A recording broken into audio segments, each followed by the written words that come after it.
kasalligim endi birdaniga aniqlandi.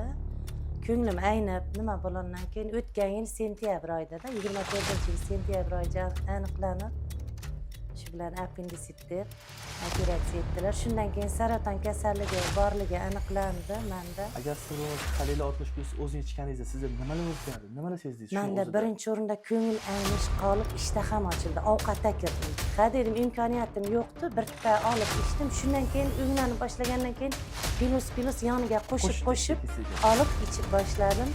Hozir aytasiz, yotib qolgandan do'rsiz. Qancha vaqt yotib qoldingiz? 2 oy yotdim. Bu kasallikni birinchi marta shu agar yo'lamasangiz shu eshitgan kuningizga qaytadigan bo'lsangiz, eshitganingizni sizdan nima o'tmadi? Ishlar etaman deyaptimda. Birdan kutilmaganda sentyabr oyida bu kasallik aniqlangandan keyin men qattiq tushkunlikka tushaman-da.